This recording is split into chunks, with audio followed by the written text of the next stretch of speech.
نحمده ونصلي على رسوله الكريم أما بعد فأعوذ بالله من الشيطان الرجيم بسم الله الرحمن الرحيم رب اشرح لي صدري ويسر لي أمري واحلل عقدة من لساني يفقهوا قولي إن الحمد لله نحمده ونستعينه ونستغفره ونعوذ بالله من شرور أنفسنا ومن سيئات أعمالنا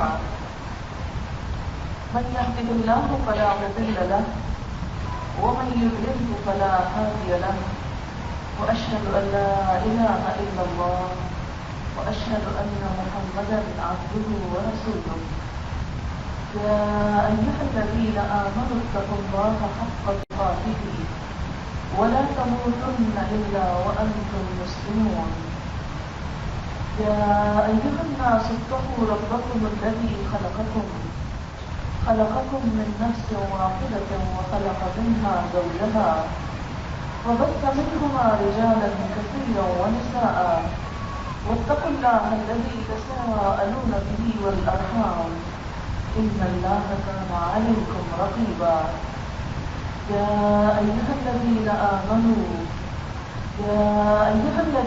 آمنوا اتقوا الله وقولوا قولا سديدا يصلح لكم أعمالكم ويغفر لكم ذنوبكم ومن يطع الله ورسوله فقد فاز فوزا عظيما.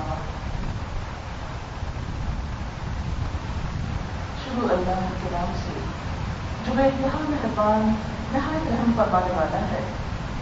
شکر اور تعریف اللہ تعالیٰ کے لیے ہے. ہم اسی سے مدد چاہتے ہیں, اسی سے اپنے گناہوں کی معافی چاہتے ہیں. ہم اپنے نفس کی شرارتوں اور برائیوں کے مقابلے میں اپنے آپ کو اللہ کی پناہ میں دیتے ہیں.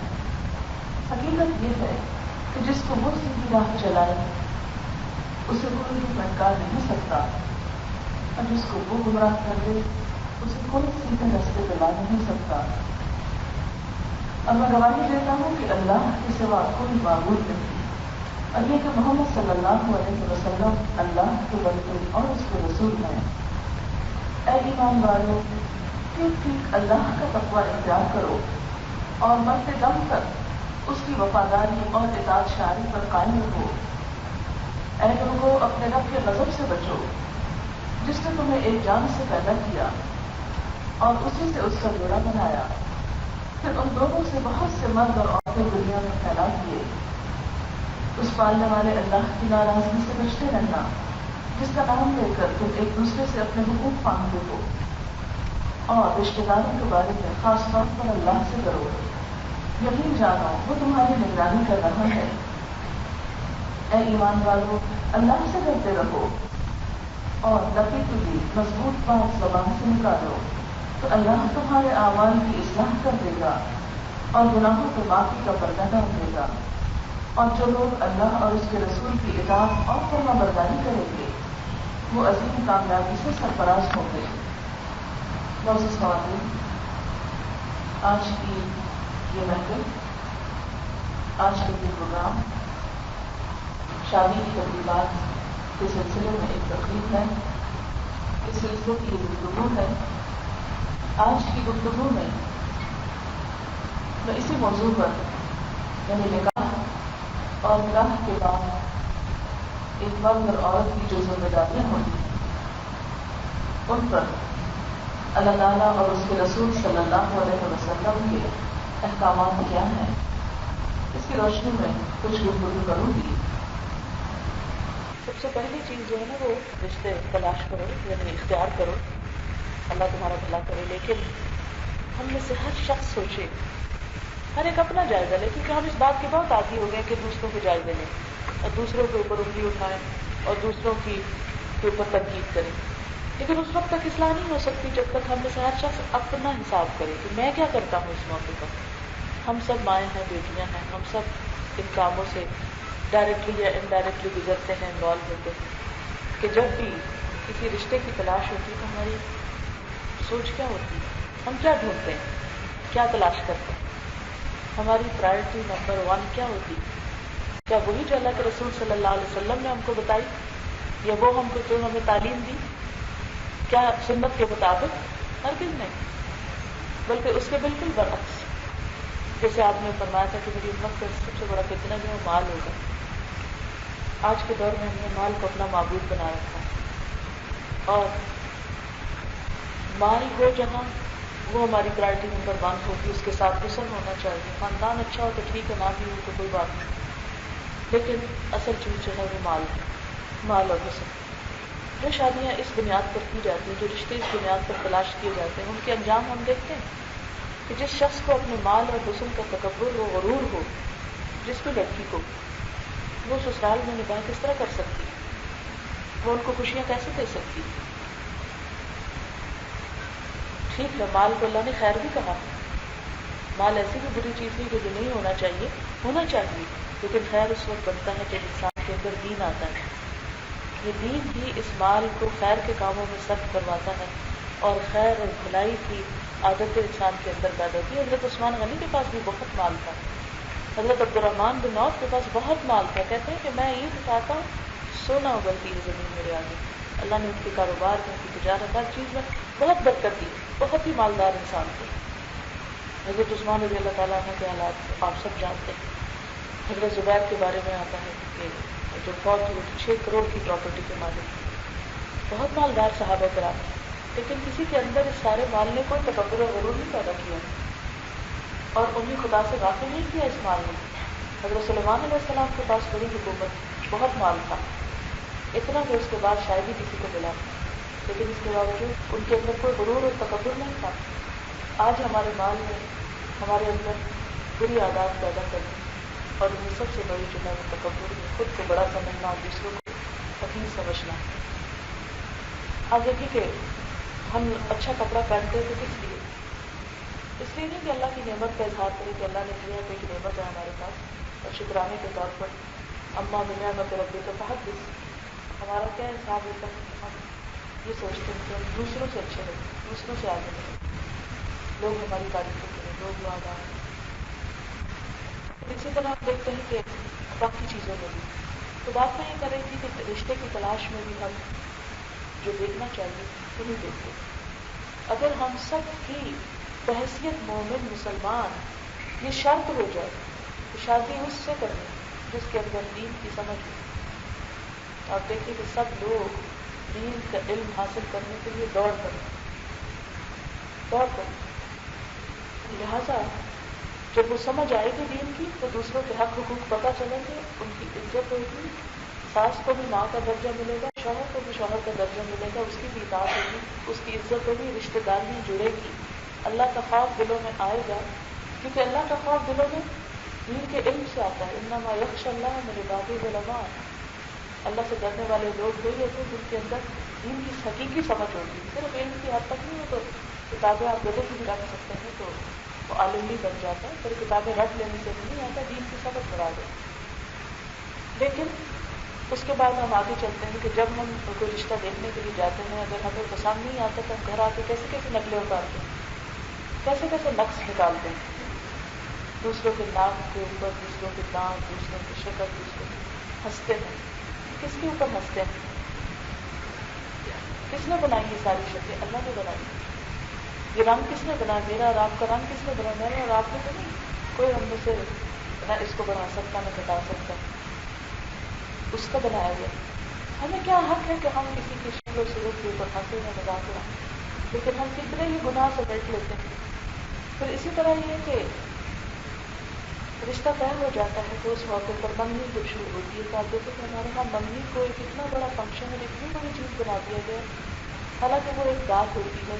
پرانے بات میں اس کا ذکر ہے خطبۃ النساء، عورتوں کی منگنی کا ذکر. منگنی کا لفظ مانا ہے مانگنا، پرپوز کرنا. اور پھر جب بات پکی ہو جائے تو بات، یعنی کہ اسلام میں تو معاہدے کا بہت پاس ہے، یعنی اصل چیز تو زبان ہے، لیکن ہم نے اس کو کیا رنگ دے دیا. یعنی پہلے صرف شادی میں براتے جاتی تھی، اب نہیں بنتے ہیں کہ منگنی میں بھی ایک برات جاتی، اور بہت سارے لوگ اکٹھے ہو کر لڑکی والوں کے اوپر ایک بوجھ بنتے ہیں.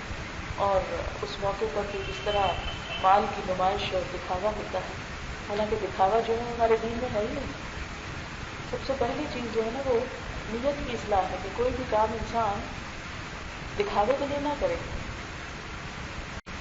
اب دیکھیں کہ کوئی بھی عمل اس وقت تک قبول نہیں ہوتا، یعنی کوئی بھی قول، کوئی بھی علم کی بات اس وقت تک فائدہ نہیں دیتی جب تک عمل نہ ہو، اور کوئی بھی عمل اس وقت تک فائدہ مند نہیں ہوتا جب تک کہ اس کے پیچھے نیت اچھی نہ ہو. یعنی جب تک نیت اچھی نہ ہوگی کوئی بھی عمل، ہاں آپ کروڑوں کسی کو دے رہے ہیں نا اور آپ کی نیت نہیں درست، نیت کیا ہے؟ اپنی دولت کا روپ چاہنا، یا یہ ہے کہ تعریف چاہنا، یہ دکھاوا کرنا، یہ بڑے سے بڑا عمل جو ہے نا وہ آپ کو کوئی بھی فائدہ نہیں دے سکتا. اور نیت انسان کی اسی وقت درست ہوتی ہے کہ جب انسان خود چاہتا ہے. کیونکہ دوسرے مثلاً بیوٹی پارلر میں بیٹھ کے اپنے کمیں درست کرا سکتے ہیں، اپنے کچھ میک اپ کے ذریعے اپنے آپ کو وقتی طور پہ بہت اٹریکٹیو بنا سکتے ہیں، کچھ اور کام کر سکتے ہیں، یعنی ہمارے ظاہر کو دوسرے لوگ مل جل کے سجا سکتے ہیں، لیکن ہماری نیت کو اور ہمارے دل کو صرف ہم خود ہی سجا سکتے ہیں. اس کا حساب ہم خود ہی لے سکتے ہیں، اس پر کسی دوسرے کے ہاتھ کی پہنچ نہیں. بل الانسان علی نفسہ بصیرہ، بلکہ انسان اپنے آپ پر خود خوب آگاہ.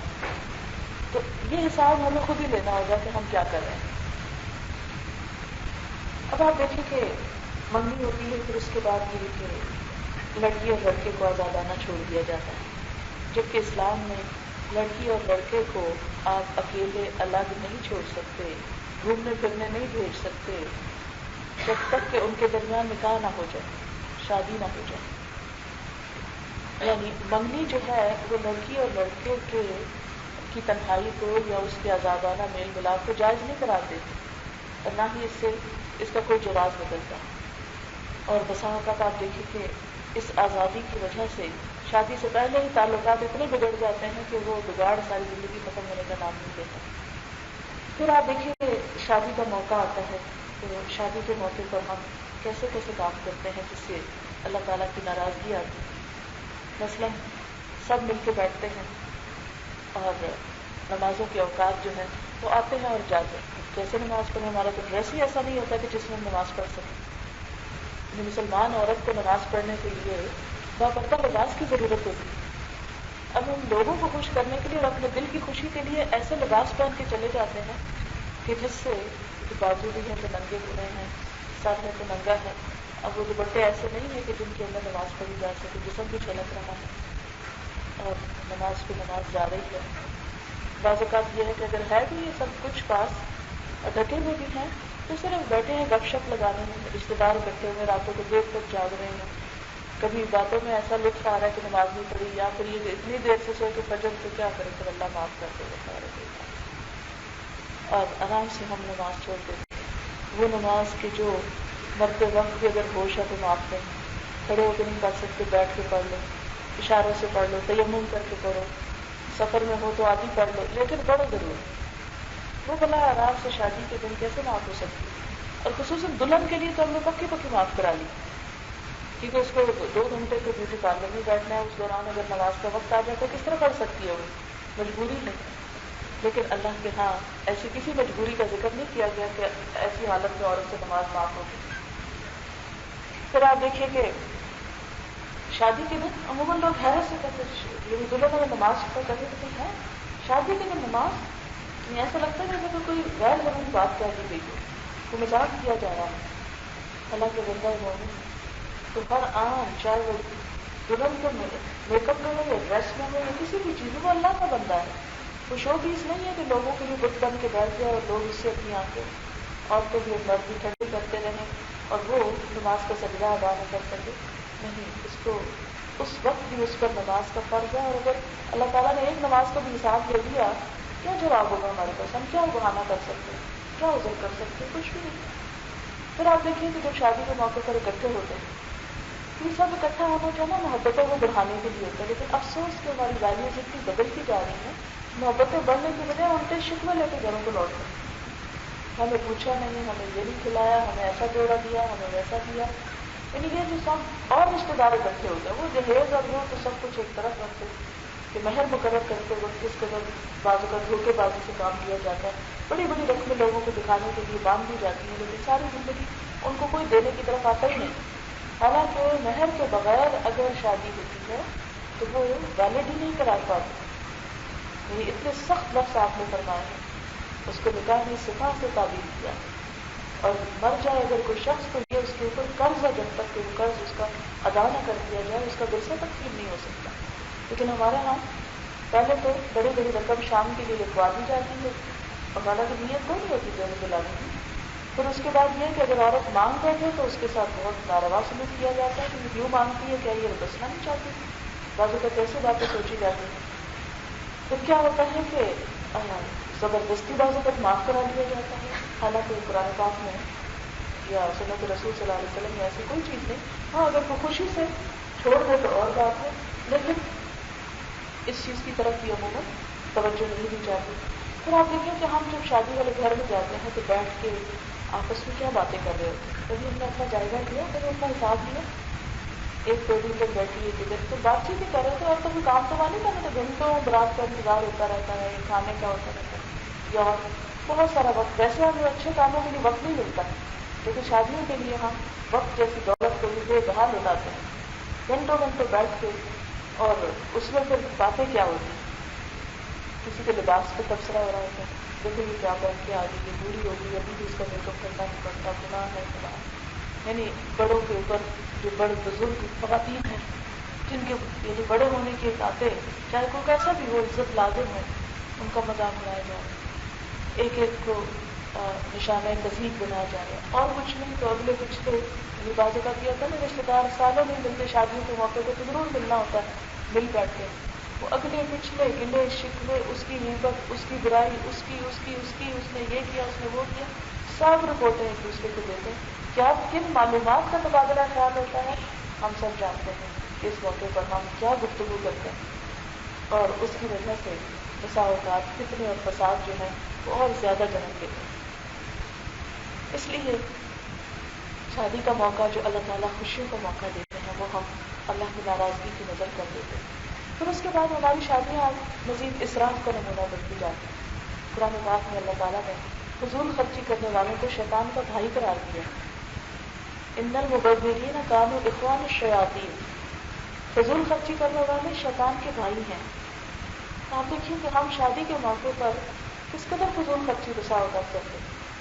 شادی کا ایک جوڑا جو ایک دفعہ بازو کا صرف پہن جائے اس کی قیمت سینکڑوں میں تو کہیں بھی نہیں ہے. غریب سے غریب کے گھر بھی آپ چلے جائیں نا تو 100-200 کا جوڑا نہیں ہوتا ہے، ہزاروں سے بات شروع ہو کے لاکھوں تک جاتی ہے. ایک دن کے لیے لاکھوں کا جوڑا، ہزاروں کا جوڑا، اللہ کو کیا حساب دے. جبکہ دوسری طرف ہم زکات دینے کے لیے، صدقہ کرنے کے لیے اپنی جیب میں پیسے نہیں پاتے. پھر آپ دیکھیں کہ کتنی بچیاں ایسی ہیں کہ جن کی جوانی گھٹتی چلی جا رہی ہے اس لیے کہ ان کے پاس نہیں ہے وہ سب کچھ جس کی وجہ سے وہ اس مقابلے پہ آ سکے اور انہیں کو قبول کر سکے. بہت سی بچیوں کی شادی میں تاخیر کیوں ہوتی؟ اچھا جب وہ تاخیر ہوتی تو آپ نے دیکھا ہوگا کہ لڑکیاں نفسیاتی مریض بن جاتی ہیں، ماں باپ کے اوپر بوجھ بن جاتی ہیں، کئی قسم کی خرابیاں جنم لیتی ہیں. اس سے زنا پھیلتا ہے، حرام طریقے وجود میں آتے ہیں، عزتیں محفوظ نہیں رہتی، ماں باپ غم لیے سینے میں چلے جاتے ہیں. اور دوسری طرف ہم ایسا اسراف کریں اور ایسے کیونکہ جو ہم کام کرتے ہیں نا وہ صرف اپنے لیے نہیں کرتے، وہ دوسروں کے لیے بھی ایک مثال ہو جاتا ہے. آپ دیکھیں کہ ہمارے یہاں یہ اسراف کب سے ہوا؟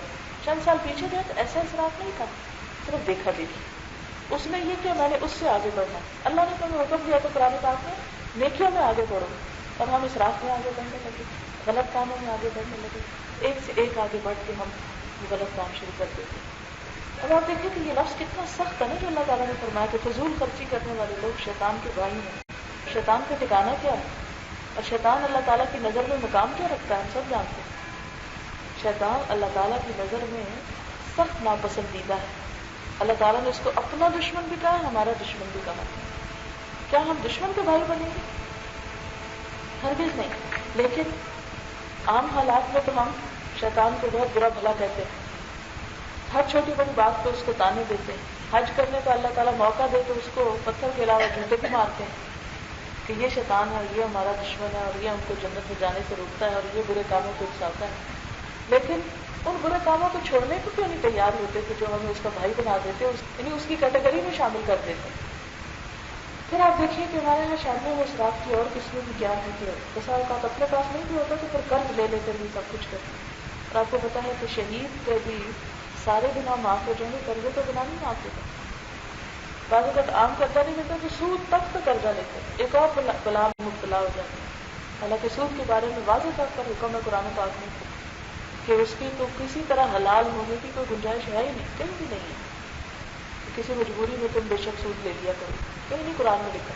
اب دیکھیں نا قرآن میں جیسے روزہ ہے نا، تو کہا اگر بیمار ہو یا سفر پہ تو چلو بعد میں رکھ لو. اسی طرح ہر جس پہ ہے جس میں استطاعت ہو، لیکن کہیں یہ نہیں کہا کہ ہاں اگر تمہاری یہ مجبوری ہے تو پھر سود لیا کرو. ہر کچھ نہیں، کوئی گنجائش ہی نہیں چھوڑی. اس کے باوجود ہم نے گنجائشیں بہت نکالی ہیں. اور خاص طور پر اب دیکھیں کہ ہمارے معاشرے میں جتنی بھی اونچ نیچ بڑھتی چلی جا رہی ہے نا، اتنی بھی پھر چوری ڈاکے اور جن لوگوں کی خواہشات حلال سے پوری نہیں ہوتی تو وہ حرام کی طرف بڑھتے ہیں، حرام رزق اختیار کرتے ہیں، حرام طریقے اور وسیلے اختیار کرتے ہیں. یعنی یہ جو اسراف ہے نا، یہ صرف بظاہر چھوٹی سی خرابی نہیں ہے، بہت سی خرابیوں کی جڑ بن جاتی ہے. یعنی اسی سے قرض، اسی سے سود، اسی سے آپس میں مقابلے، حسد، پھر اسی سے آپس میں چوری ڈاکہ چوری اور ایک دوسرے کے ساتھ جو بھی ظلم و ستم کی صورتیں ہیں وہ سب پھر اسی سے جنم لینے لگتی ہے. تو یہ چیز ہمیں کیا بتاتی ہے کہ ہمیں ہماری عبادت اور ہماری اطاعت اور ہمارا اسلام صرف اس پر ختم ہو کر نہیں رہ جائے گا کہ ہم نماز پڑھ رہے ہیں اور ہم روزہ رکھ رہے ہیں اور ہم نے اتنے قرآن ختم کر لیے ہیں اور ہم اتنی تسبیح پڑھ رہے ہیں. نہیں، جب تک ہمارے معاشرے سے ان رسموں کا خاتمہ نہیں ہوتا.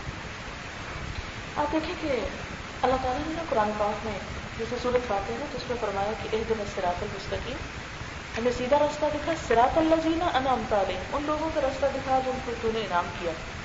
اور وہ کون ہے؟ صحابہ کرام. غیر المغضوب علیہم، ان کا نہیں جن کو ناراضگی ہوئی تیری. کون ہے وہ؟ یہود. ولا الضالین، اور نہ بھٹکے ہوئے کا، اور ان سے مراد عیسائی لیے جاتے ہیں. لیکن اگر ہم اپنے معاشرتی طور طریقوں پہ غور کریں نا تو ہمارے کچھ طریقے یہود اور ہنود سے ملتے ہیں اور کچھ طریقے ہمارے عیسائیوں کے. کس قدر تیزی سے ہمارے معاشرے کے اندر birthday, Valentine day, Christmas day, happy new year اور کتنی خرافات شامل ہو گئی ہیں جن کی اصل عیسائیت ہے، اسلام میں ہے ہی نہیں. وہ عیسائی جو ہے وہ اپنے پیغمبر کا برتھ ڈے مناتے ہیں کرسمس کی شکل میں. حضور صلی اللہ علیہ وسلم نے ایسی کوئی تعلیم نہیں دی. اللہ تعالیٰ نے کیا فرمایا؟ صراط مستقیم کس کو کہتے ہیں؟ انعام یافتہ لوگوں کے راستے کو کہتے ہیں، صحابہ کرام کے طریقے کو کہتے ہیں. اور ان کے بعد جو دین کے نیک بزرگ گزرے ان کے طریقے کو کہتے ہیں. اور دیکھو صراط مستقیم پہ چلنا ہے تو دو چیزیں چھوڑنی پڑیں گی، یہود کے طریقے چھوڑنے پڑیں گے اور عیسائیوں کے طریقے چھوڑنے پڑیں گے. جب دین مکمل ہوگا ہم کیا کر رہے ہیں؟ کیا واقعی ہم صراط مستقیم پر سوچا ہم نے کبھی؟ ہم کس صراط مستقیم کی بات کرتے ہیں؟ ہم کس ہدایت کی بات کرتے ہیں؟ ہم کس اپنے رب کے تقرب کی بات کرتے ہیں؟ دین اس وقت تک مکمل نہیں ہوتا جب تک کہ ہم لا الہ الا اللہ نہ کہتے. لا الہ الا اللہ کیا ہے؟ کہ جو اللہ تعالیٰ کا حکم ہے وہ مانو گے اور اس کے علاوہ سب کو لا دو اور کچھ نہیں. اس لیے یہ بہت ضروری معلوم ہوتا ہے کہ ہم سب اپنی زندگی کا جائزہ لیں. اور پھر آپ دیکھیں کہ ہم نے جائزہ لینا ضروری ہے کیونکہ ہم نے یہاں بیٹھے نہیں رہ جانا نا، دنیا میں ہم نے رہ نہیں جانا، ادھر سے آئے ہیں اور ادھر چلے جانا ہے. قیامت کے دن یوں لگے گا لم یلبسوا الا عشیۃ او ضحاها، یہ صبح کا پہر ٹھہرے یا شام کا پہر ٹھہرے، چند لمحوں کی بات ہے بس ختم. ایک دن ہم نے اپنے رب کے حضور جا کے حاضر ہونا ہے. اور اسی میں آپ دیکھیں کہ مالک یوم الدین، اس دن کا مالک پھر اللہ ہوگا، جزا سزا اس کے ہاتھ میں ہوگی. یہ کیسے ہو سکتا ہے کہ وہ کہے کہ ہاں میں آج میری جزا ان لوگوں کے لیے ہے جو چوریاں ڈاکے ڈالتے رہے، آج میری جزا ان لوگوں کے لیے ہے جو اسراف کرتے رہے، آج میری جزا ان لوگوں کے لیے جو لوگوں کی نقلیں اتارتے تھے آئے وہ میری جنت میں داخل ہو گئے، میری جزا ان لوگوں کے لیے جو لوگوں کی غیبت کیا کرتے تھے اور لوگوں کو بہتان تراشی کرتے تھے اور لوگوں کو غلط نام دیتے تھے، آج میری جنت ان لوگوں کے لیے. یہ ہو سکتا ہے کبھی؟ نہیں ہو سکتا. ہم کس بھول میں پڑے ہوئے ہیں؟ اگر ہم واقعی چاہتے ہیں نا کہ اللہ کے پسندیدہ بن جائیں تو اس کے لیے ضروری ہے کہ ہمیں اپنے اخلاق کا جائزہ لیں، عادات کا جائزہ لیں، رسم و رواج کا جائزہ لیں، کیونکہ رسم و رواج ہمارا بت بن چکے ہیں۔ پھر آپ دیکھیں کہ شادی کا موقع، خوشی کا موقع، اللہ کی حمد و ثنا کا موقع، شکر گزاری کا، اور شکر گزاری میں اس کی اطاعت کا موقع، اور لباس اور عادات اور اخلاق کے علاوہ جتنے دن تک ہماری شادیاں ہوتی رہتی ہیں، ان کے بارے میں ہم اللہ تعالیٰ کو کیا حساب دیں گے، کیا جواب دیں گے، کیا جواز ہے ہمارے پاس؟ میں نے خود دیکھا بھی نہیں، لیکن سنی سنائی بات ہے، کہتے ہیں سنی سنائی بات آگے رواج نہیں کرنی چاہیے، اسی لیے اگر میں غلط ہوں تو مجھ کو درست کر دیجیے۔ میں نے سنا ہے کہ اب یہاں پر شادیاں اس طرح ہو رہی ہیں کہ کئی دن تک فنکشن ہوتے ہیں، اور آج پنک ڈے ہے، آج یلو ڈے ہے، آج گرین ڈے ہے، کہ سب لوگ اس دن کو ایک مخصوص رنگ کا لباس پہن کے آتے ہیں، اور ایک طرح سے لباس کی نمائش ہوتی ہے۔ کئی دن تک وہ کھانے پینے اور اس طرح کے انتظام چلتے رہتے ہیں۔ پھر اسی طرح یہ بھی میرے سننے میں آیا، میں جانتی نہیں ہوں لیکن سننے میں آیا ہے کہ بیوٹی پارلر میں عورتوں کے علاوہ مرد میک اپ کرنے والے بھی موجود ہیں، اور اب ٹرینڈ یہ زور پکڑ رہا ہے کہ اپنا سجنا کرنا مردوں سے کروایا جائے۔ آپ خود سوچیں کہ آپ صلی اللہ علیہ وسلم نے کیا فرمایا کہ کسی کا عورت کا ہاتھ مرد سے چھو جائے، اس سے بہتر کہ انگارے کو یا رواج میں کیچڑ کو چھو جائے، یعنی وہ زیادہ اچھا بنسبت اس کے کہ کوئی غیر مرد کسی عورت کو ہاتھ لگائے، حرام ہے۔ تو آپ خود سوچیے کہ کس طرح ایک عورت کو قرآن پاک میں اللہ تعالیٰ کیا فرماتے ہیں، سورۃ نور پڑھیے تو وَلَا يُبْدِينَ زِينَتَهُنَّ إِلَّا لِبُعُولَتِهِنَّ، وہ اپنی زینت نہ ظاہر کریں مگر اپنے شوہروں کے سامنے، کیونکہ شوہر بیچارہ تو سب سے بعد میں دیکھتا ہے، باقی دنیا پہلے دیکھتی ہے۔ اور کتنی غیرت کا جنازہ نکل گیا ہے کہ اگر زینت کا انتظام کرنے والے بھی مرد ہوں، ہم کدھر کو جا رہے ہیں، کہاں جا رہے ہیں؟ اس طرح ہمارے معاشرے میں ہو رہا ہے، مسلمان معاشرے میں، اسلامی جمہوریہ پاکستان میں، جس سے دور لگایا جا رہا ہے، دنیا لگائی جا رہی ہے۔ ہمیں تو ان قوموں کی نکالی سے منع کیا گیا۔ یہ پاکستان بنانے کا پھر مطلب کیا تھا، کیا مقصد تھا؟ اگر ہم نے یہ سب کچھ وہی کرنا تھا جو ہندو کرتے ہیں تو پھر اتنی قربانیاں دی ہم نے، اتنی جانیں دی، اتنا گھر بار چھوڑے، مال لٹائے، زمینیں چھوڑی، اس کام کے لیے کہ ہم اپنے طریقے وہی اختیار کر لیں، ہمارے انداز، ہمارا سٹائل، ہماری بول چال، ہمارا سب کچھ وہی ہو جائے۔ اس قدر افسوس کی بات ہے، ہمارا احساس اور شعور کہاں چلا گیا، ہماری ایمانی حرارت کہاں چلی گئی؟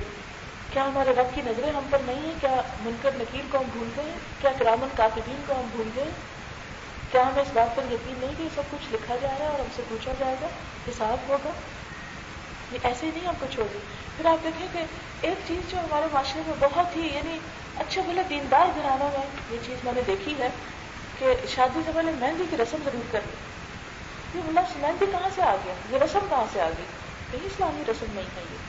مہندی لگانا تو اسلامی ہے، عین اسلامی ہے، اس میں منع نہیں کیا گیا، پسندیدہ ہے عورت کے لیے اگر وہ لگاتی ہے، اپنا زیب و زینت کرتی ہے، لیکن مہندی منانے کا تو کہیں بھی کوئی طریقہ نہیں ملتا۔ اور پھر اس میں لڑکیاں لڑکوں کو مل کر اکٹھے ڈانس کرنا، ہماری حیا کہاں چلی گئی؟ کیوں ہو گیا یہ سب کچھ؟ ہم میں سے کون کہتا ہے کہ ان سب باتوں پہ اللہ راضی ہے؟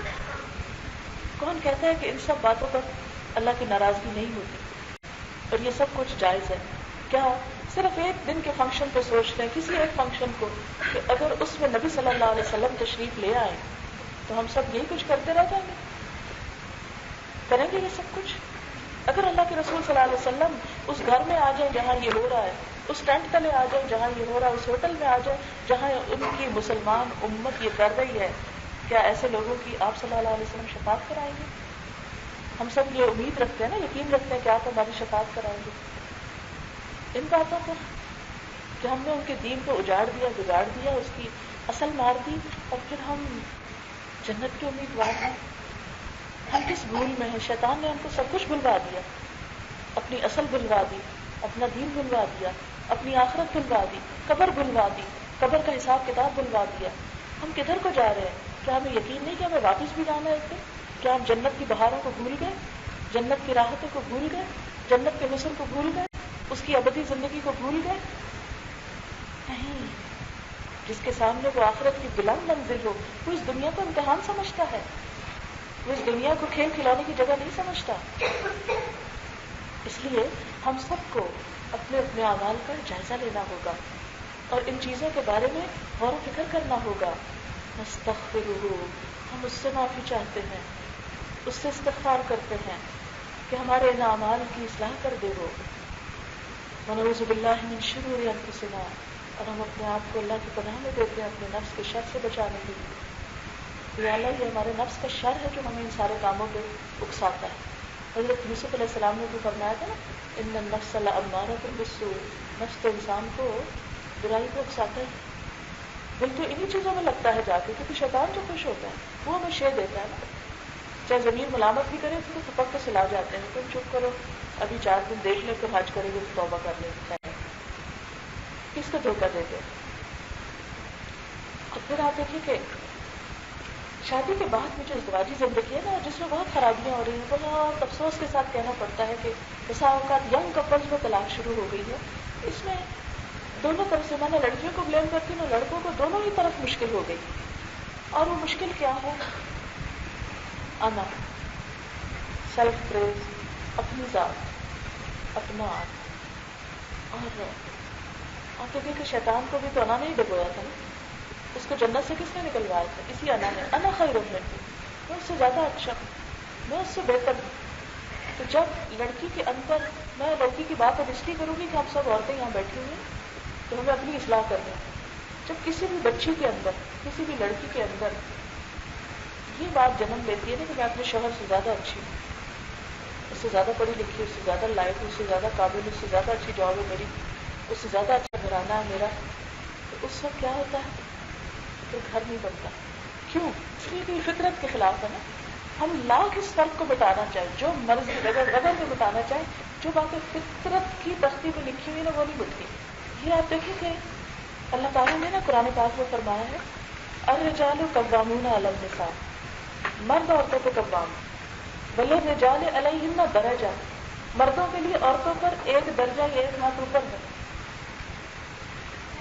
بات یہ کر رہی تھی میں کہ یہ جو ہماری ازدواجی زندگی کی خرابی ہے نا، جس سے ہم سب پریشان ہیں، خاندانوں کے اندر ہر جگہ کچھ کوئی نہ کوئی تکلیف میں ہے، کوئی نہ کوئی ایسے مسائل کا شکار ہے. ہم سب کو نا اس کا نا ٹھنڈے دل سے جائزہ لینا چاہیے اور اس کی اصلاح کی کوشش کرنی چاہیے. صرف کسی کو باتیں بنانا، کسی کے نقص نکال دینا یا کسی کو الزام تراشی کر دینا، اس سے اصلاح نہیں ہوتی.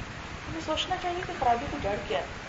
بنیادی طور پر خرابی کی جڑ یہ ہے کہ اللہ تعالیٰ نے جو عورت کو مقام دیا ہے، مرد اسے وہ مقام دینے کو تیار ہے، اور مرد کو جو اللہ نے مقام دیا، عورت مرد کو وہ مقام دینے کو تیار ہے. عورت چاہتی ہے کہ مرد کے برابر ہو، جو برابر نہیں کم از کم ایک ہاتھ اوپر ہی رہے.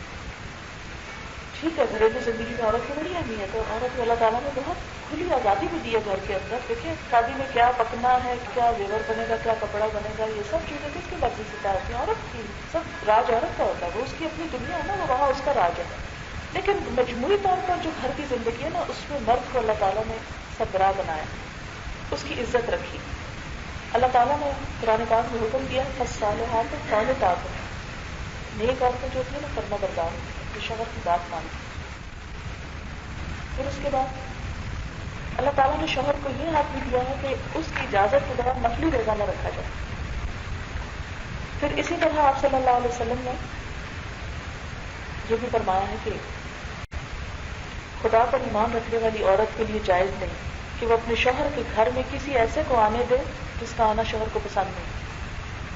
یعنی چھوٹی چھوٹی مثالیں دیں گی نا، تو کس طرح کی بات شوہر کی ماننی ہے.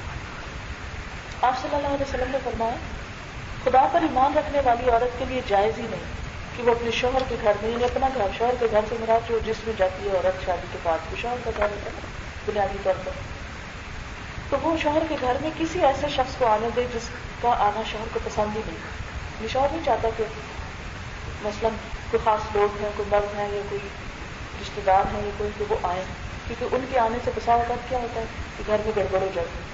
شوہر کہتا ہے بہتر ہے کہ وہ نہ آئے. اب بیوی شوہر کے سامنے تو نہیں ان کو آنے دیتی، لیکن جو شوہر نہیں ہوتا تو پیچھے سے بلا لیتی، تو یہ خیانت ہو جاتی ہے. پھر فرمایا، اور ایسی صورت میں گھر سے نکلے کہ اس کا نکلنا شوہر کو پسند نہ ہو. یہ شوہر نہیں چاہتا کہ عورت گھر سے جائے، لیکن عورت ہے کہ اس بات پہ ضد ہے، مصر ہے کہ میں تو نکلوں گی، میں جاؤں گی.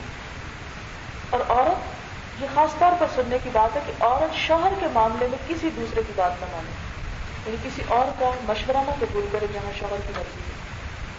اچھا آپ نے کبھی غور کیا؟ میں نے اس حدیث میں بہت غور کیا کیونکہ ہمارے گھروں میں عموماً جھگڑے ہوتے ہیں نا، اس وجہ سے زیادہ ہوتے ہیں.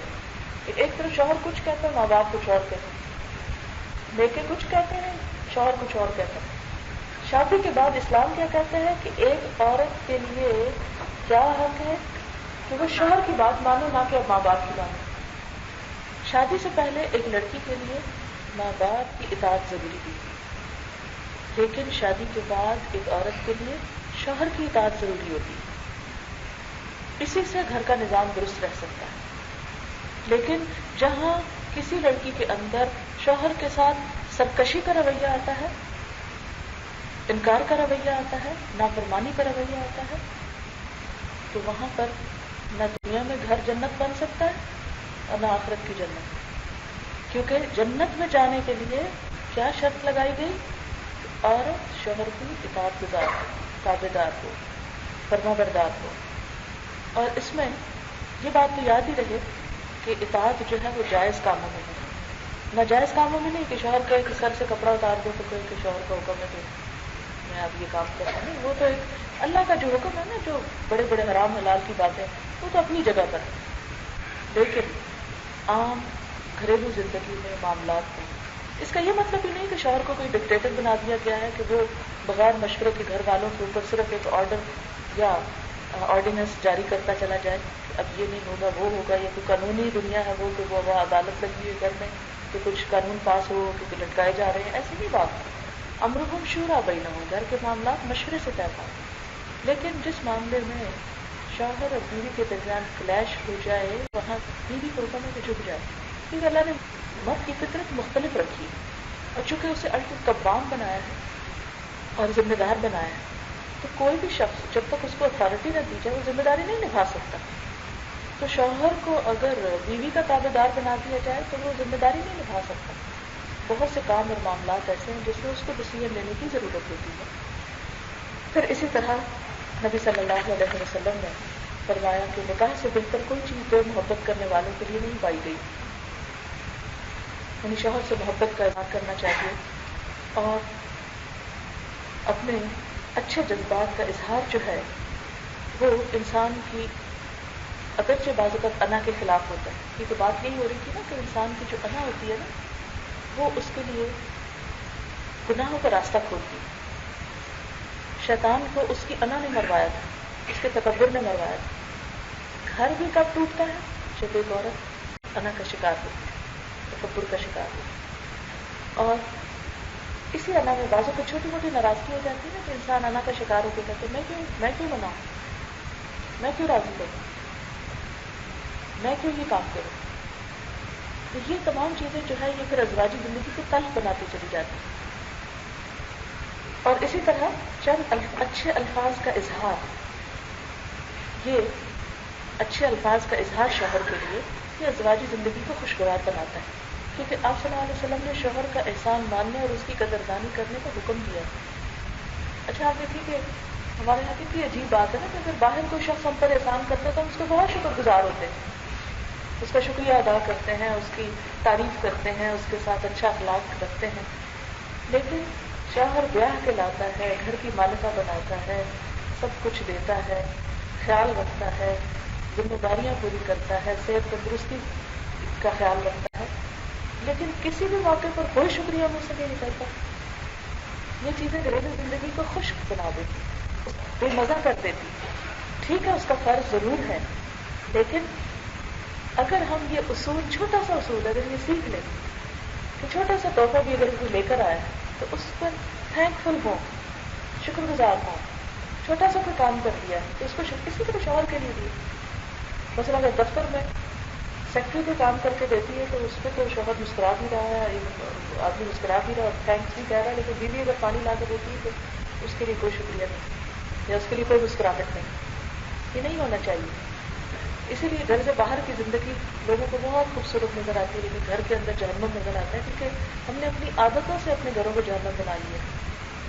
چھوٹی چھوٹی سی تکلیف کر کے، چھوٹی سی قربانی کر کے، ہم اچھے الفاظ کا استعمال کر کے، چھوٹی سی خدمت کر کے. حضرت عائشہ رضی اللہ تعالیٰ عنہ کے بارے میں آتا ہے کہ وہ حضور صلی اللہ علیہ وسلم کو اپنے ہاتھ سے خوشبو لگاتی تھی.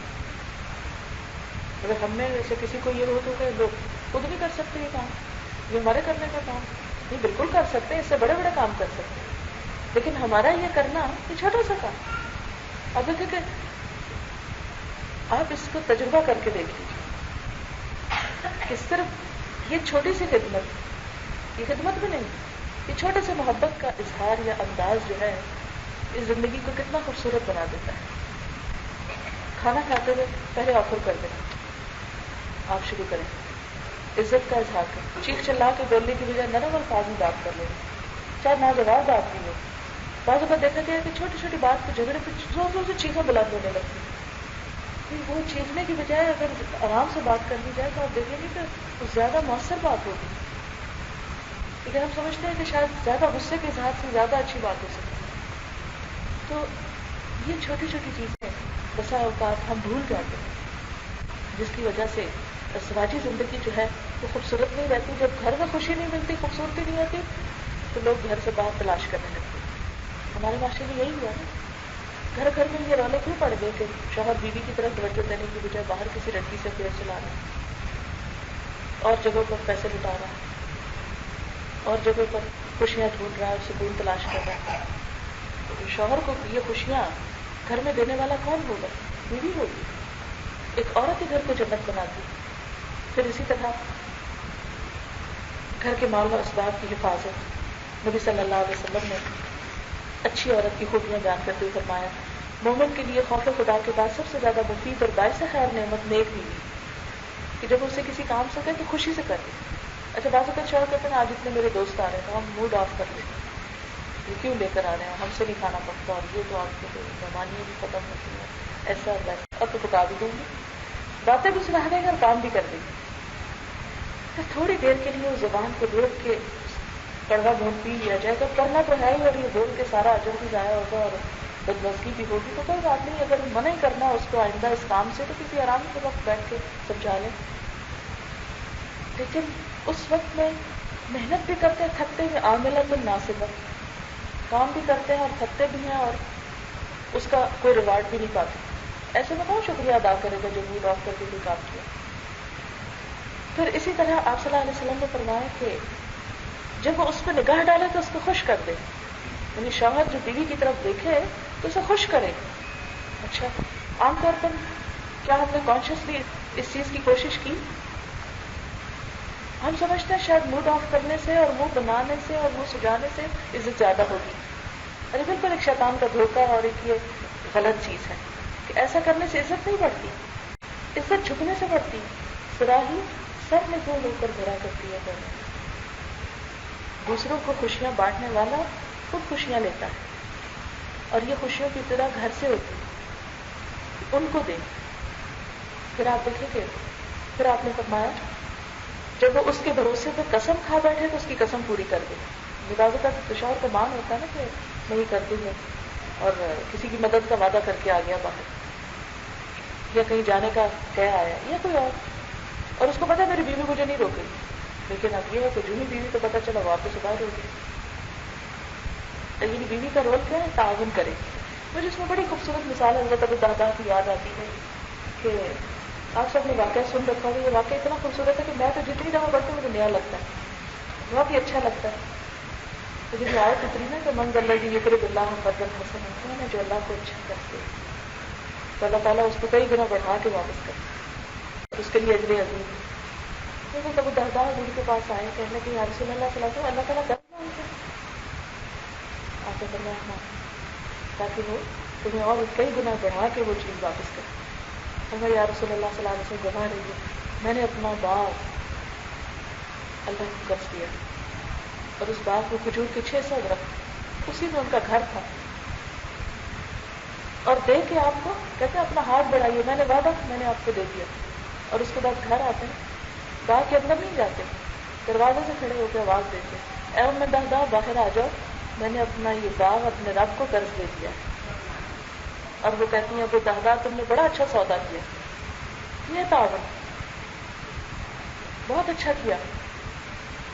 میں سے کتنے لوگ ہیں جو اگر شوہر کہ میں اپنے ماں باپ کو آج یہ فروٹ لے کر دیا ہے اور ہم کہ تم نے بہت اچھا کیا، ہم تو الٹا پیچھے پڑ لیتے کہ اچھا وہی تو تم کو یاد رہتے ہیں، ہم کو یاد ہی نہیں رہتے. کچھ دے یا بہن بھائیوں کو دے تو ہم اس کو کہیں تم نے بہت اچھا کیا کہ رشتے داروں کو دینے کا دگنا ثواب ہوتا ہے.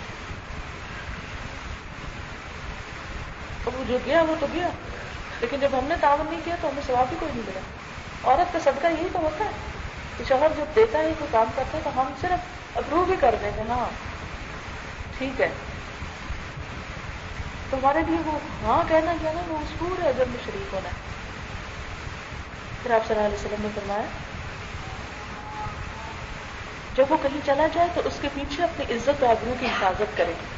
بعض اوقات نوکریوں میں دوسرے ملکوں میں لوگ چلے جاتے ہیں سال سال 2-2 سال کے لیے. آپ نے دیکھا ہوگا کتنی خرابیاں سے بسا اوقات پھیلی ہیں کہ پیچھے عورتوں نے یعنی اس عزت و آبرو کی حفاظت نہیں کی جو اللہ تعالیٰ نے اسے اس کا حکم دیا. تو یہاں پر کیا حکم ہے کہ یہ نہیں کہ صرف شوہر کے ڈر سے اپنی نگاہ بچائی جائے، یا شوہر کے ڈر سے حیا بچائی جائے، یا شوہر کے ڈر سے کوئی غلط کام نہ کیا جائے. نہیں، اللہ کے ڈر سے. شوہر ہو کہ نہ ہو، دیکھے کہ نہ دیکھے، پتہ ہے یہ بات شوہر کو نہیں پسند، نہ کرے.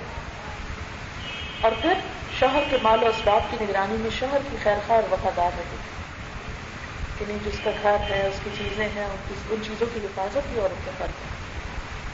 اور پھر اسی طرح شوہر کے حقوق میں صفائی ستھرائی سلیقہ آرائش زیبائش یہ سب کچھ شوہر کے لیے. بہت سی ازدواجی زندگیاں محض اس وجہ سے خراب ہوتی ہیں کہ عورتیں اپنے یعنی اس ہنر کو نہیں جانتی.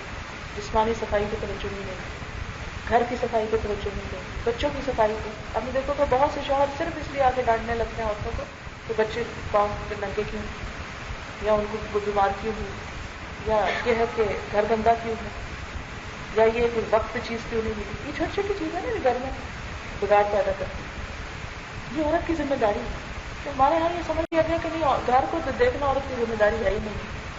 تو وہ کس کی ہے؟ باہر بھی مرد دیکھے گھر بھی مرد دیکھے تو پھر باقی کون رہے گا. اور پھر اپنے آپ کو سجانے کا نام ہے. یہ جو بھی زینت اور زیبائش ہے نا یہ مرد کے لیے جیسے ولا یبدین زینتہن الا لبعولتہن. نمبر 1 شوہر کا حق ہے کہ عورت اپنی خوبصورتی زینت اچھا لباس اچھا میک اپ اچھا زیور اچھا سب کچھ کس کے لیے؟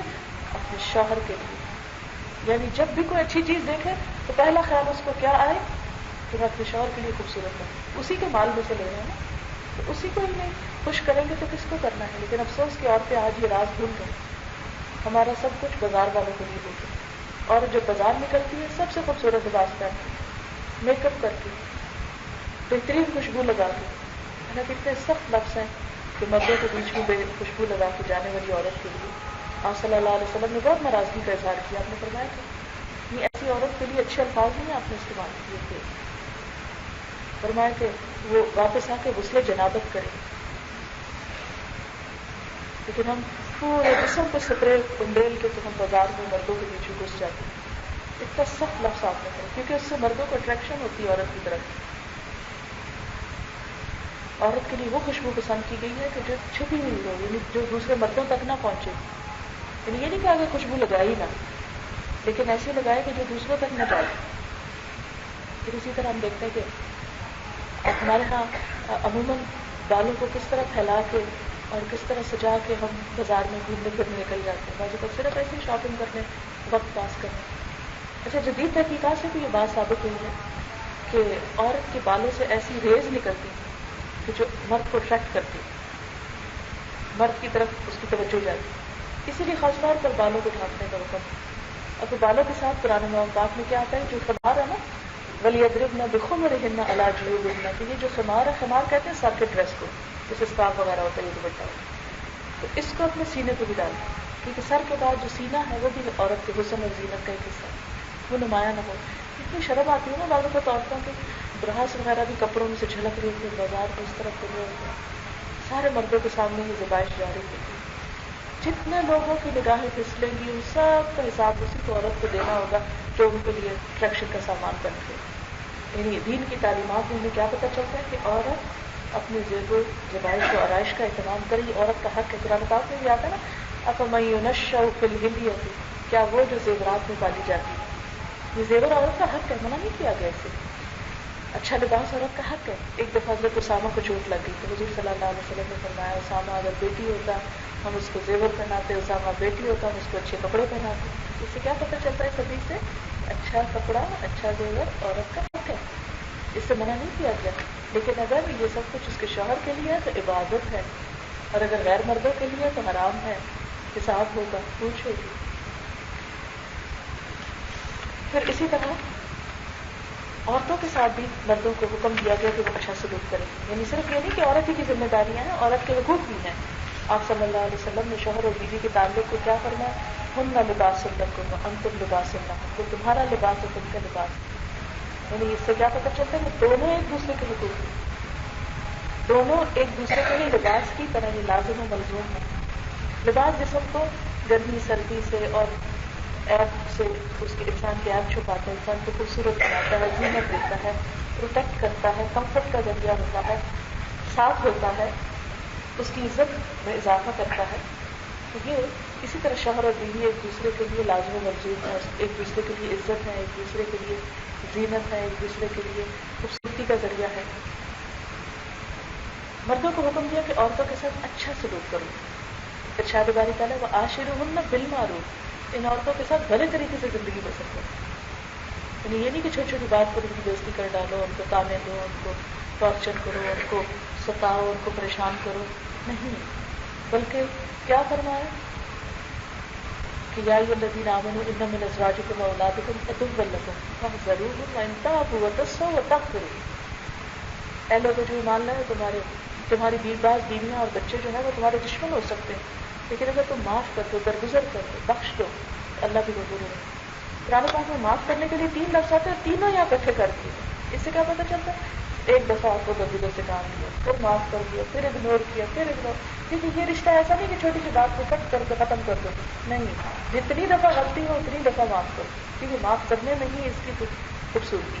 اور اس کا حکم مردوں کو دیا گیا خاص طور پر, کہ وہ چھوٹی چھوٹی کوتاہیاں, یہ نہیں نمک زیادہ ہو گیا کھانے میں تو آپ اس پہ ہنگامہ کھڑا کر دیں, برتن توڑنا شروع کر دیں یا پٹائی شروع کر دیں.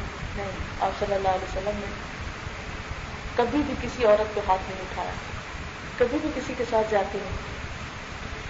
اسی طرح یہ ہے کہ بیوی کے ساتھ اچھا گمان رکھنے کے لیے کہا گیا ہے. اگر بیوی پسند نہ بھی ہو تو بھی کیا حکم دیا گیا, ہو سکتا ہے کہ اس کی کوئی اور چیز اچھی ہو, یہ ایک چیز اچھی نہیں لگتی تو دوسری اچھی بھی ہوگی. فرمایا فإن كرهتموهن, اگر تم کو ناپسند ہے فعسى أن تكرهوا شيئا ويجعل الله فيه خيرا كثيرا. ہو سکتا ہے کہ ایک چیز تم کو پسند نہ ہو مگر اللہ تعالیٰ نے تمہارے لیے اسی میں بہت بھلائی رکھی ہے, وہی تمہارے لیے بہت اچھی چیز ہے.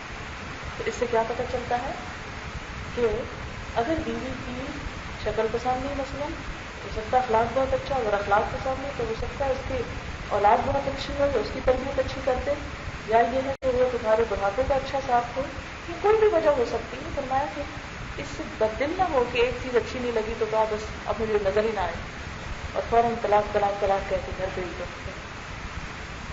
آپ صلی اللہ علیہ وسلم نے فرمایا کوئی مومن اپنی مومنہ بیوی سے نفرت نہ کرے. اگر بیوی کی کوئی عادت اس کو پسند نہیں تو ہو سکتا ہے دوسری اس کو پسند آ جائے.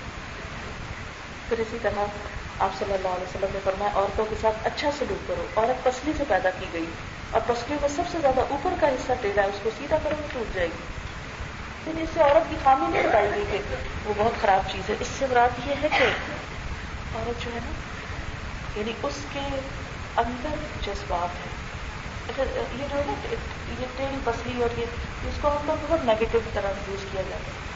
اگر میں آپ یہ کہوں کہ دیکھو درخت کی شاخیں جو ہے بہت خمدار ہیں, ٹیڑھی, یہ ان کا حسن ہی یہی ہے. اگر یہ ساری شاخیں سیدھی ہوتی, بانس کے بانس ہوتے تو کیا خوبصورتی ہوتی. عورت کا حسن کیا ہے, اس کی لچک میں, اس کے خم میں, اس کی عاجزی میں. لیکن جہاں یہ خم عاجزی کے لیے اور جھکاؤ کے لیے اچھا ہے, خوبصورت ہے, وہاں اس کو تم عقل کے ساتھ کھینچ تان کے سیدھا نہ کرو کہ ہر چیز کو 2 اور 2 4 کرو.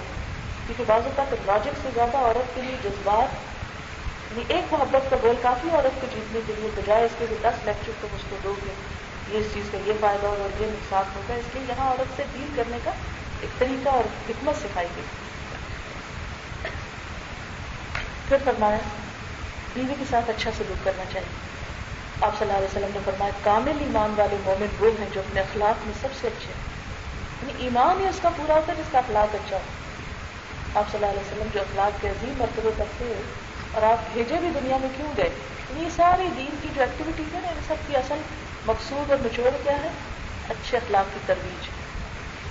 حدیث پاک میں آتا ہے انما بعثت لاتمم مکارم الاخلاق، مجھے اس لیے بھیجا گیا ہے کہ میں اچھے اخلاق کی تکمیل کر دوں. اور یہ اچھے اخلاق کی ابتدا گھر سے ہوتی ہے، یعنی گھر سے اس کا آغاز ہو. فرمایا سب سے کامل ایمان والے مومن وہ ہیں جو اخلاق میں سب سے اچھے، اور تم میں سب سے اچھے لوگ وہ ہیں جو اپنی بیویوں کے حق میں اچھے ہیں. ہمارے یہاں اگر کوئی شخص اپنی بیوی کے لیے اچھا ہے تو کہتے ہیں الحمدللہ، بیوی کی بہت بات مانتے ہیں، اور تانے دے دے کے.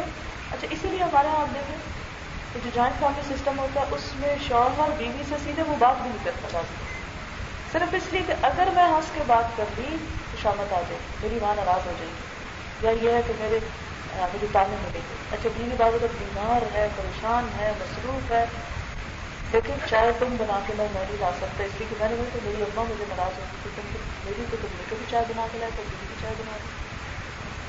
اس طرح کی چیزیں.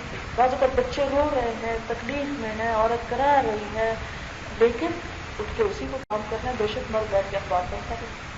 کیوں ہے ایسا؟ اس لیے کہ ہمارا جو سوشل اور کلچرل سیٹ اپ ہے اس میں یہ چیزیں اس طرح شامل کر دی گئی گویا دین کا حصہ.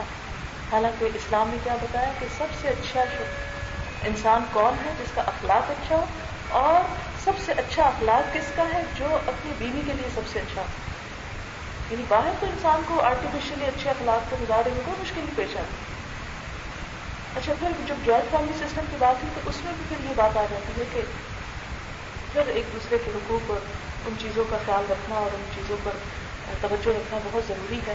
اب دیکھیں تو بسا اوقات یعنی بیسیکلی تو اسلام میں یہ ہے کہ شادی کے بعد بچوں کو ان کی اپنی زندگی کو چھوڑ دیا جائے، لیکن بعض اوقات ایسی مجبوریاں ہوتی ہیں، ماں باپ بوڑھے ہوتے ہیں، اکیلے ہوتے ہیں، ان کے ساتھ رہنا پڑتا ہے. بعض اوقات یہ ہوتا ہے کہ معاشی حالات اجازت نہیں دیتے، بچے ماں باپ پہ ڈپینڈنٹ ہوتے ہیں، ان کو اپنی ضروریات کے لیے ماں باپ کے ساتھ رہنا پڑتا ہے. بعض اوقات یہ ہے کہ کوئی اور ایسی وجوہات ہوتی ہیں کہ گھر اکیلا ہے، شوہر کو کوئی دور جاب پہ جانا پڑتا ہے، یا اور کوئی وجوہات تو ساتھ رہنا پڑتا ہے. ایسا میں یہ ہے کہ پھر بہت زیادہ ذمہ داریاں ہو جاتی ہیں دونوں طرف سے، کیونکہ کبھی بھی کوئی تعلقات ایک طرف سے اچھے نہیں رہ سکتے. کبھی نہ سوچو کہ ایک شخص بہت اچھا کرتا رہے تو تعلقات اچھے ہو جائیں گے. دونوں کو ہی اچھا بننے کی ضرورت ہے. اور اس میں بھی جو بیسٹ چیز ہے نا وہ چھوٹی چھوٹی چیز، جس کو بدگمانی ہو یا ناراضگی ہو تو کمیونیکیٹ کیا جائے، ایک دوسرے سے بات کی جائے ٹھنڈے دل سے بیٹھ کے. اچھا عموماً ہمارا کیا ہوتا ہے، مشکل آپس میں ہوتی ہے، آپس میں تو بات ہی نہیں کریں گے، اور وہ ادھر بتا رہا ہے کہیں جا کے اور یہ ادھر بتا رہی ہے کہیں جا کے، اور اس کے نتیجے میں کیا ہوگا کہ مزید وہ اس کو مشورہ دیں گے. ہاں ظاہر ہے جو میرے منہ پہ آ کے بیٹھے میں تو اسی پہ راضی کروں گی. میں یہ تھوڑی کہوں گی تم غلط ہو اور تمہاری ساس صحیح ہے، یا یہ کہ تمہاری ساس کو یہ تھوڑی کہوں گی کہ تم غلط ہو اور تمہاری بہو صحیح ہے. میں تو اسی کو. لہٰذا عموماً مشورہ دینے والے صرف اس کو خوش کر دیتے ہیں جو ان کے پاس آیا. وہ کیوں برے بنے کہ یہ کہہ کے کہ تم غلط کر رہے ہو. بہت کم لوگ ایسے سنسیئر سچی بات کریں. لہٰذا نتیجہ کیا ہوتا ہے کہ جب وہ آپس میں بات نہیں ہوتی، ادھر ادھر جا کے ہوتی ہے، تو اس سے کیا ہوتا ہے غلط مشورے ملتے ہیں، بعض اوقات غلط ہمدردیاں ملتی ہیں، اور نتیجہ آپس کے تعلقات کشیدہ ہوتے چلے جاتے ہیں. ایسی سب چیزوں میں بھی پھر وہی انا کا مسئلہ نہیں بنانا چاہیے. انا کو توڑ کے کاٹ کے بہت آرام سے تحمل سے ایک دوسرے سے پوچھ لینا چاہیے. مثلا اگر دیکھتے ہیں کہ ساس کا موڈ آف، عموماً بزرگوں کا ہو ہی جاتا ہے، تو پوچھ لیں کہ خیریت ہے آرام سے. اگر اس وقت ڈر لگے نہ پوچھے، پھر کسی وقت پوچھ لیں آپ کس بات پہ ناراض ہوتی ہیں، آپ مجھے بتا دیں کون سی بات آپ کو اچھی نہیں لگتی کہ میں وہ نہ کروں. اسی طرح ساس کو بھی پیار سے بتا دینا چاہیے بہو کو کہ تم ایسا اور ایسا نہ کرو. لیکن ہم عموماً ایک دوسرے کو کم ہی بتاتے ہیں اور وہ زیادہ بتاتے ہیں. تو اس معاملے میں اگر ہمیں شوہر سے ہمدردی ہو، شوہر کا احساس ہو، تو ٹھنڈے دل سے ان معاملات کو حل کرنے کی کوشش کرنی چاہیے. آپس میں کمیونیکیشن کو بڑھانا چاہیے. اور یاد رکھیں کہ جو سلام میں پہل کر لیتا ہے، جو ناراضگی کے بعد پہلے منا لیتا ہے، سارا اجر وہ لوٹ لے جاتا ہے. جو دوسروں کو معاف کر دیتا ہے اللہ اس کو معاف کر دیتا ہے. فرمایا اللہ تحبون ان یغفر اللہ لکم، کیا تم نہیں چاہتے کہ اللہ تعالیٰ تم کو معاف کر دے؟ تو دل بڑا کر کے دوسروں کو معاف کرتے رہنا چاہیے. اور پھر سب سے بڑی بات جو ہے نا اس میں وہ یہ ہے کہ دعا. عموماً ہم اس معاملے میں دعا جو ہے نا اس کو نہیں، اللہ تعالیٰ کی طرف کم رجوع کر. جب کوئی مشکل پیش آتی ہے انسان ہم کو زیادہ یاد آتے ہیں، اللہ تعالیٰ کم یاد آتے ہیں. نبی صلی اللہ علیہ وسلم کا طریقہ کیا تھا؟ جب آپ کو کوئی اہم چیز پیش آتی تھی سب سے پہلے نماز کی طرف دوڑ فوراً اللہ سے مدد مانگتے. ہمیں بھی اپنی زندگیوں کو اگر ہم چاہتے ہیں کہ خوشگوار ہیں تو جہاں سے میں نے بات کی ابتدا کی تھی وہیں پر انتہا کروں گی کہ جو مشورے ہمیں اللہ تعالیٰ نے قرآن پاک میں دیے ہیں اور جو طریقے نبی صلی اللہ علیہ وسلم نے اپنی سنت میں سکھائے ہیں ان طریقوں کو اختیار کرنے کی کوشش کریں. اللہ تعالیٰ ہم سب پر اپنی رحمت فرمائے اور ہمیں ہدایت عطا کرے. آخر دعوانا الحمدللہ. دعا کریں. سبحان اللہ والحمد للہ ولا الہ الا اللہ واللہ اکبر ولا حول ولا قوة الا باللہ العلی العظیم. اللهم صل على محمد وعلى آل محمد كما صليت على إبراهيم وعلى آل إبراهيم إنك حميد مجيد. ربنا آتنا في الدنيا حسنة وفي الآخرة حسنة وقنا عذاب النار. ربنا لا تزغ قلوبنا بعد إذ هديتنا وهب لنا من لدنك رحمة إنك أنت الوهاب. ربنا هب لنا من أزواجنا وذرياتنا قرة أعين وجعلنا للمتقين إماما. یا اللہ پاک جو کچھ ہم نے پڑھا ہے اپنی رحمت سے اسے قبول فرما.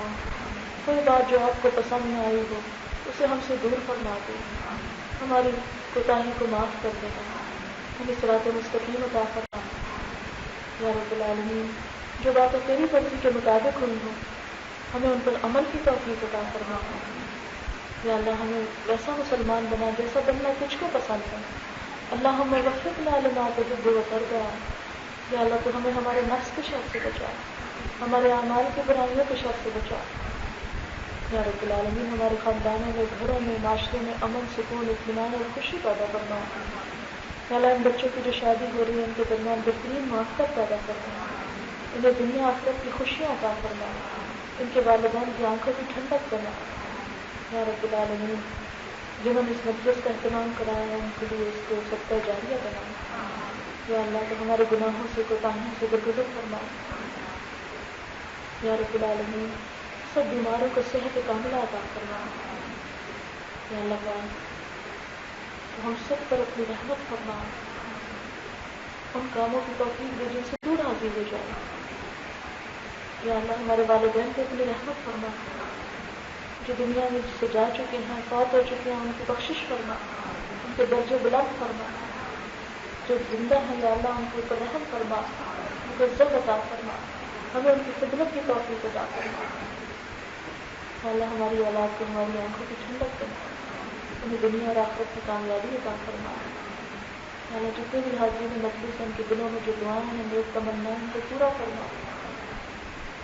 یا اللہ ہمیں ان کاموں کی توفیق دے دے جس سے تو راضی ہو جاتا ہے, اور ہر اس چیز سے بچا لے جس سے تیری ناراضگی آتی ہے. یا اللہ جو جہاں سے بھی آئے ہیں ان کا آنا قبول کرنا. اس کوشش میں برکت پیدا کر دے. اس مجلس کو ہماری آخرت کی نجات کا ذریعہ بنا دے. ہمارے حق کو حجت بنا. ربنا تقبل منا انك انت السميع العليم وتب علينا انك انت التواب الرحيم. وصلى الله تعالى على خير خلقه محمد وعلى آله وأصحابه وأهل بيته أجمعين برحمتك يا أرحم الراحمين إلهي العظيم. سبحانك اللهم وبحمدك نشهد أن لا إله إلا أنت نستغفرك ونتوب إليك. والسلام